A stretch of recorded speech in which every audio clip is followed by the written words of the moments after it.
നിലമ്പൂരിലെ UDF വിജയം സാങ്കേതികമെന്ന BJP. വിജയം ജമാഅത്തെ ഇസ്ലാമിയുടെ സംഭാവനയാണ്. രാഹുൽ ഗാന്ധി നയിക്കുന്ന കോൺഗ്രസിന്റെ ജമാഅത്തെ ഇസ്ലാമി ബന്ധം രാജ്യവ്യാപകമായി ചർച്ചയാക്കുമെന്നും BJP സംസ്ഥാന സെക്രട്ടറി കെ രഞ്ജിത്ത് പറഞ്ഞു. വോട്ട് കൂടിയത് NDA മുന്നണിക്ക് മാത്രമെന്നും അദ്ദേഹം വ്യക്തമാക്കി.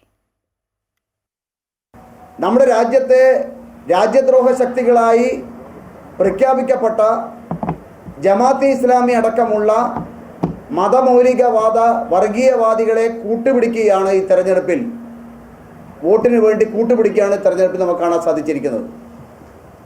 UDF പരസ്യമായി ജമാഅത്തെ ഇസ്ലാമിയെ കൂട്ടുപിടിച്ച സമയത്ത് LDFും ഞങ്ങൾ മോശക്കാരല്ല എന്ന് ബോധ്യപ്പെടുത്തുന്നതിന് വേണ്ടി PDP പോലുള്ള മദനിയുടെ PDP പോലുള്ള മതമൗലികവാദ സംഘടനയാണ് LDF കൂട്ടുപിടിച്ചിരിക്കുന്നത്.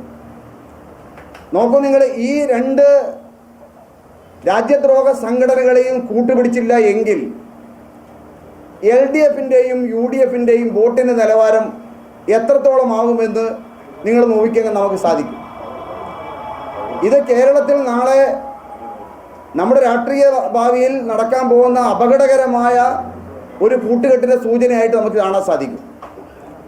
ദേശീയ ജനാധിപത്യ സഖ്യം ഈ മുന്നണികളുടെ ഈ രാജ്യദ്രോഹ ഈ മതമൗലികവാദ കൂട്ടുകെട്ടിനെതിരെ വലിയ രീതിയിലുള്ള